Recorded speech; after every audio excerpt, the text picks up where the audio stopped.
Olá, pessoal, tudo bem? Sejam bem-vindos ao nosso quarto episódio da minissérie Educação em Tempos de Pandemia. Hoje eu estou aqui com a professora Silvia, uma pesquisadora, professora, que estuda muito sobre educação e trabalha com educação há algum tempo, então tem grandes experiências aí nessa área. Vou pedir para que elas se apresentem para vocês, fale um pouco da sua pesquisa e também da sua carreira. Tudo bem, professora Silvia? Olá, Camila. Olá, pessoal. Tudo jóia? Um prazer estar aqui, agradecer muito o convite. É sempre um prazer falar para professores em formação, né? Vocês já são professores, como diz a filosofia, professores em potência, né? Então, eu sou professora, já tenho 30 anos de profissão. Eu sou professora de História, sou formada, a minha formação inicial é História, mas na pós-graduação eu tenho me dedicado nos últimos anos ao estudo da educação. Então, eu fiz mestrado em Educação, fiz uma especialização em História do Mundo Contemporâneo, fiz mestrado em Educação pela UEM, e estou doutoranda em Educação pela UEM também, faço parte do mesmo grupo de pesquisa da professora Camila, sou orientanda da professora Maria Luísa, no grupo de Educação à Distância e Tecnologias Educacionais, lá da UEM. E eu sou hoje professora do Instituto Federal do Paraná, no campus Moarama, que é de onde eu falo, né, a minha cidade, e lá eu sou professora de História para estudantes do ensino médio. Nós trabalhamos com cursos técnicos integrados ao ensino médio. Então, é curso profissionalizante também, né? Eles fazem ensino médio com profissionalização ao mesmo tempo. E nós temos também licenciatura, então eu também atuo na licenciatura. Trabalho na licenciatura em Biologia e na licenciatura em Química, com as disciplinas de Políticas Públicas Educacionais e História da Educação. Então, é a minha praia, de onde eu gosto de falar. E é bacana que a gente, assim, transita pela formação de professores e também com a galera, com os adolescentes que estão na formação ainda, né? Isso é muito legal. E a minha pesquisa também, a Camila pediu para eu falar, né? A minha pesquisa, nesse momento, é sobre a possibilidade de educação à distância no ensino médio. E olha que coisa, tem tudo a ver com esse momento agora.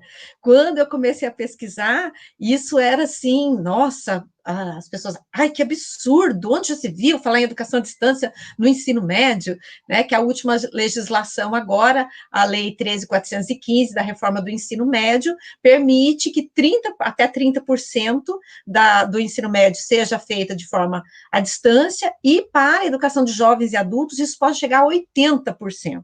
Isso gerou uma discussão, uma polêmica, um mal-estar, inclusive, entre alguns, né? E agora, por conta da pandemia, 100% do ensino médio está sendo feito à distância. Então, a minha pesquisa hoje tornou-se mais do que atual, né? Sem que a gente imaginasse que fosse assim.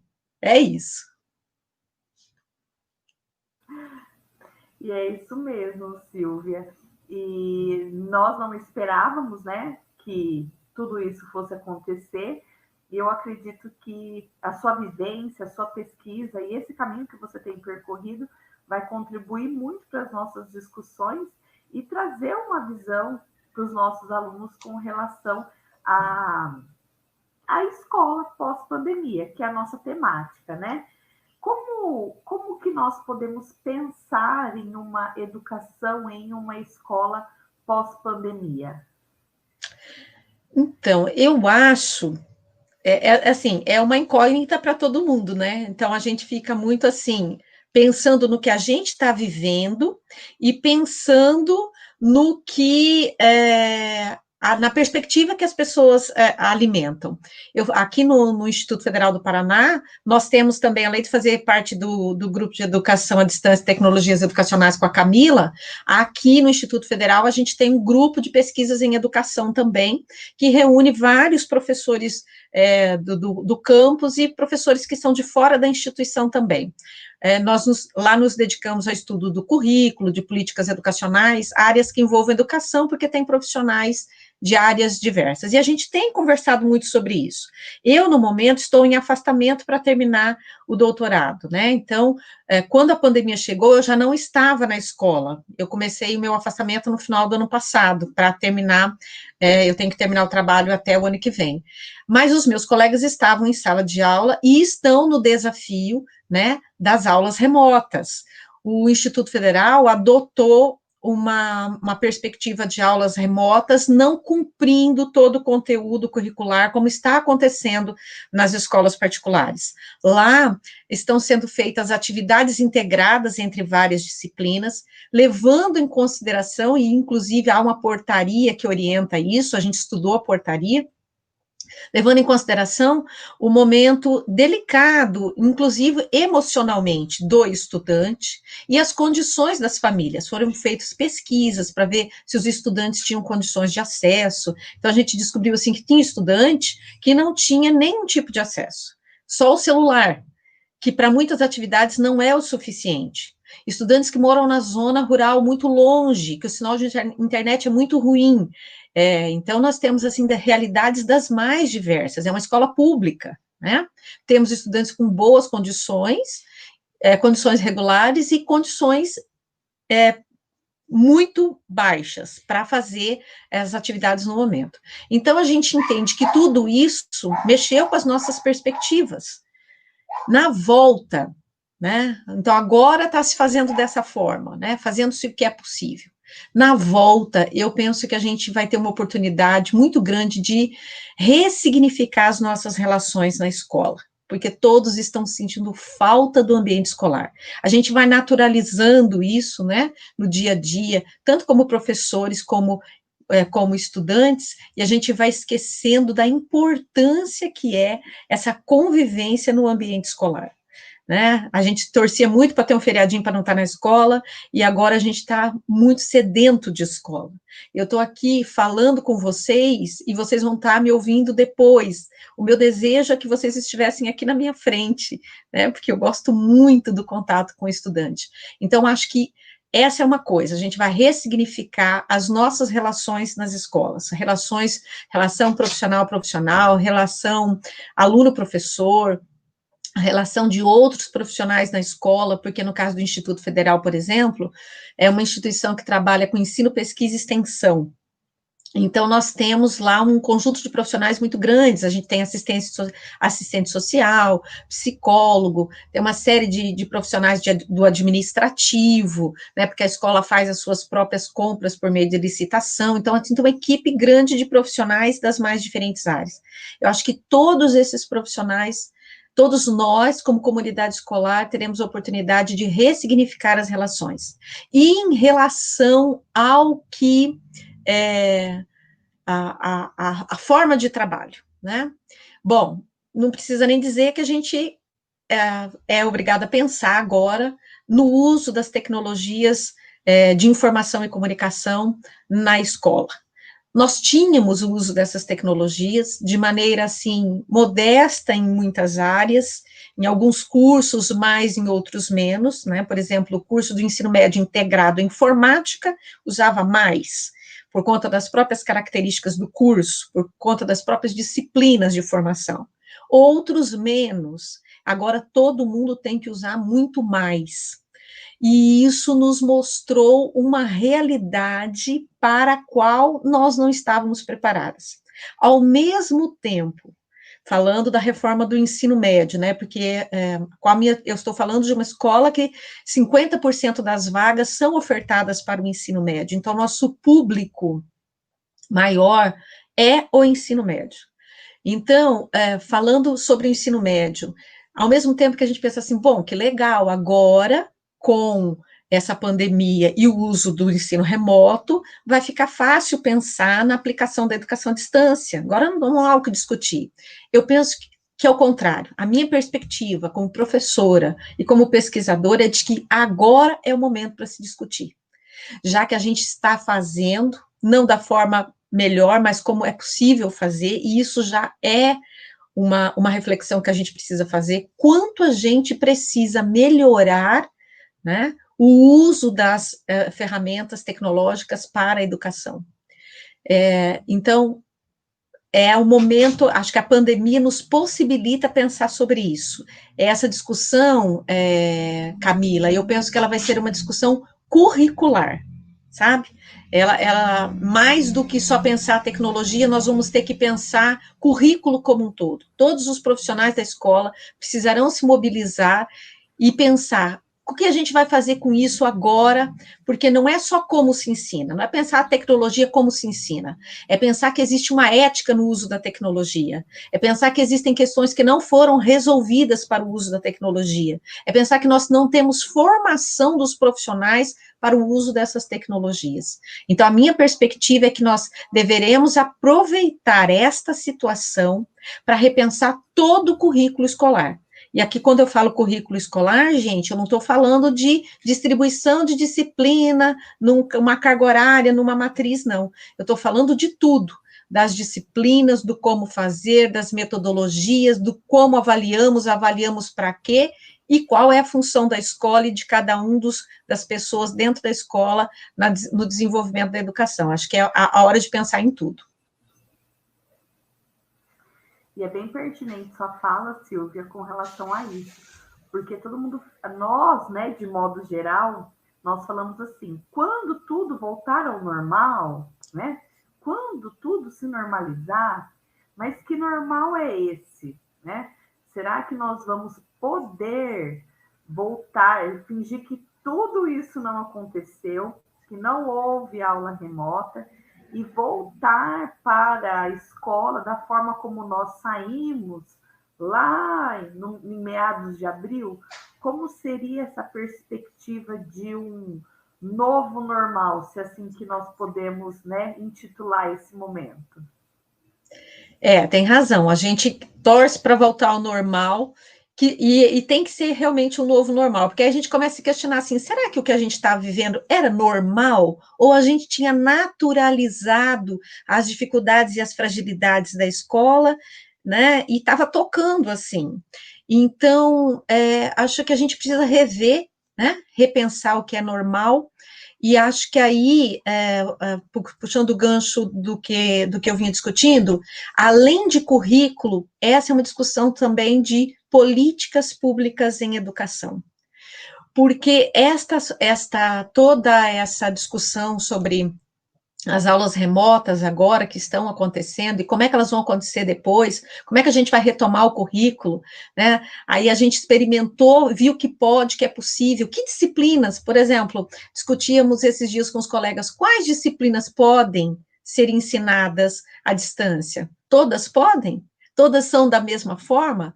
Cada disciplina tem sua própria característica, cada área de conhecimento tem a sua característica, e algumas ferramentas funcionam mais, outras menos.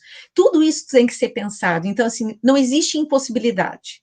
Existem milhões de possibilidades, mas essas possibilidades são diferentes. Acho que essa é uma coisa bacana também. Quando a gente pensa em educação à distância, talvez a gente pensasse alguns modelos formatados.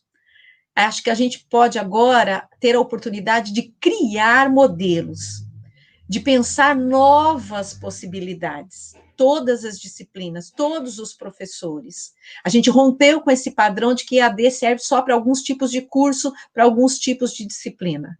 Não, a gente pode pensar tecnologias educacionais e possibilidades de ensino à distância para todos os cursos, todos os profissionais, em inúmeros tipos de formação, né? Isso não quer dizer que só a educação à distância é o que vai existir a partir de agora.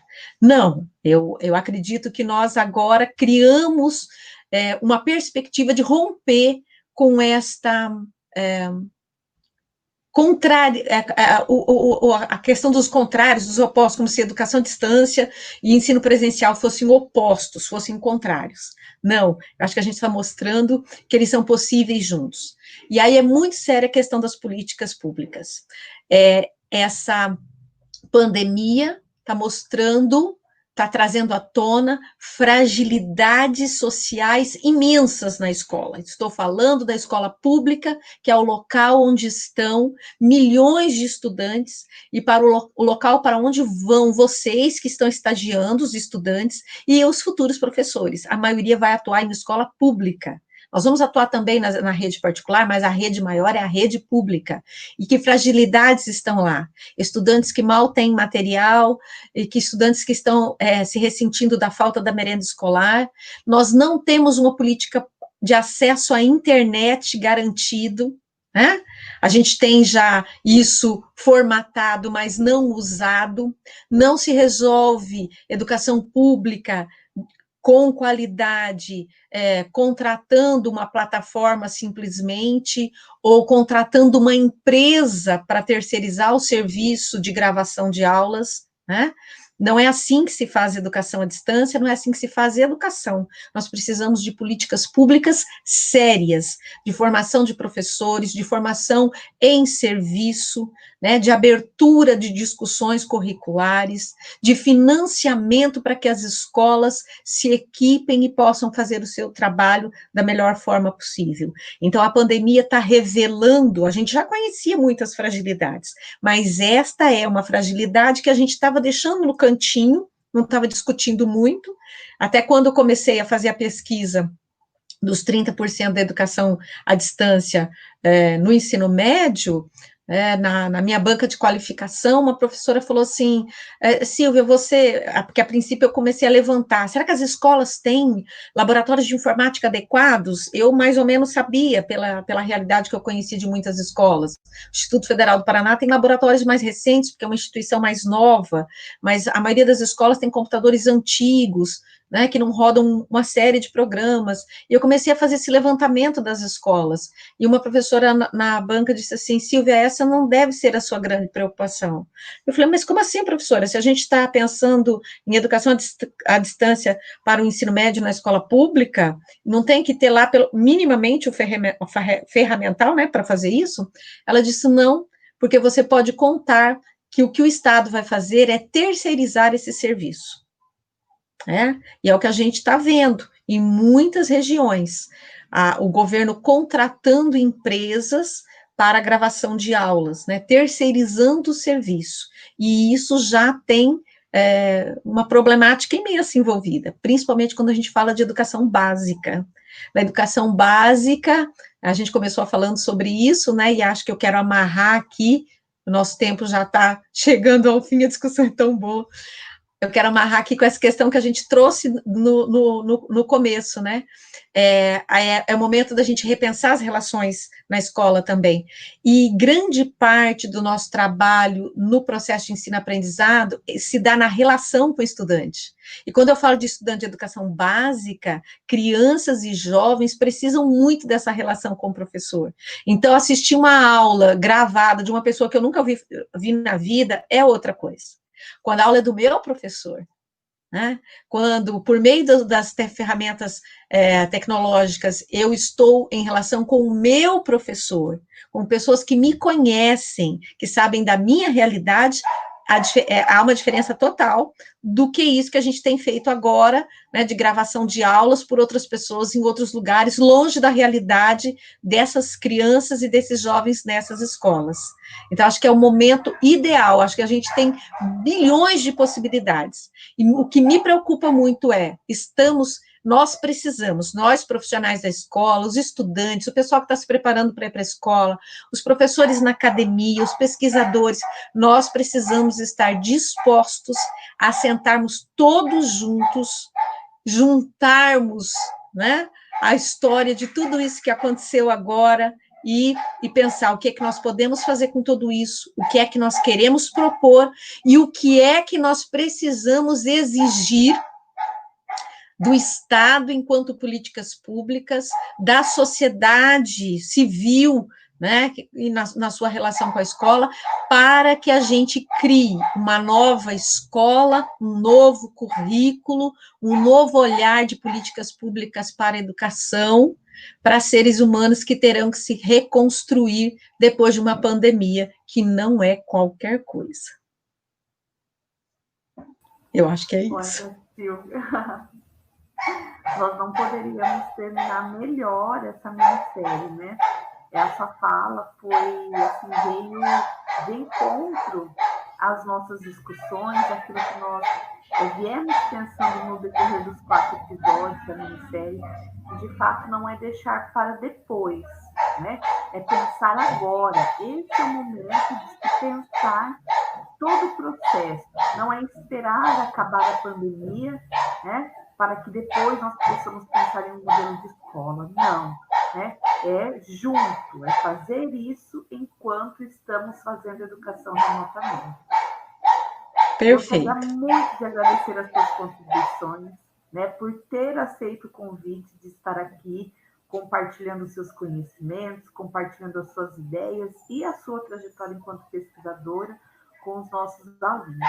E gostaria que você deixasse uma mensagem para eles nesse momento. Eles são professores em formação, alguns deles estão trabalhando remotamente, pois já estavam inseridos no ambiente escolar quando a pandemia começou, né? E gostaria que você deixasse, então, uma fala para eles, para que nós possamos encerrar, então, essa minissérie. Tá joia. Bom, eu agradeço demais o convite, sinto-me honrada, estou me sentindo aqui uma socialite da educação. Não, isso não é legal, não. Eu queria me colocar à disposição, tá?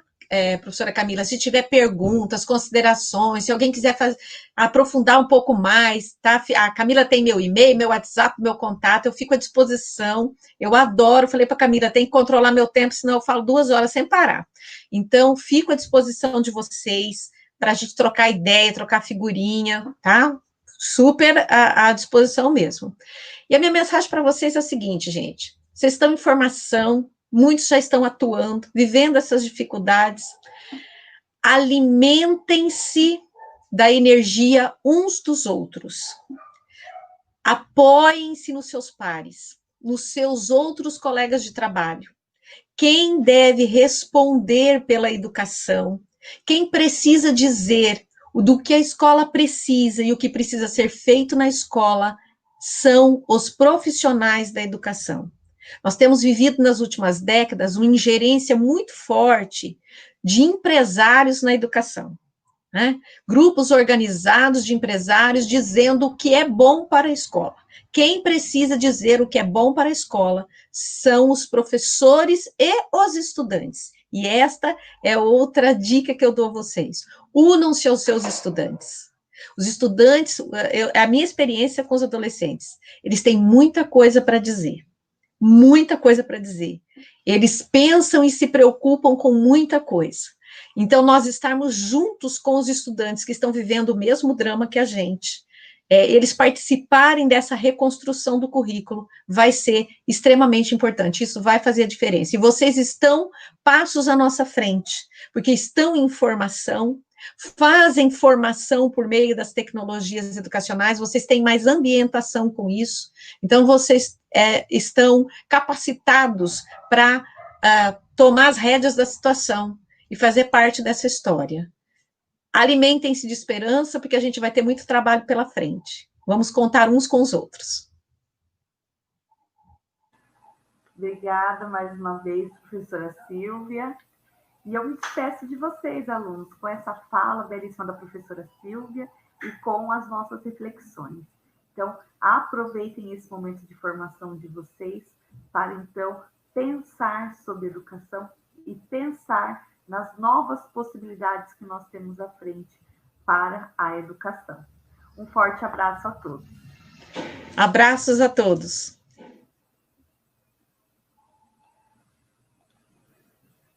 EAD, Unicentro, do meu jeito, no meu tempo, em qualquer lugar.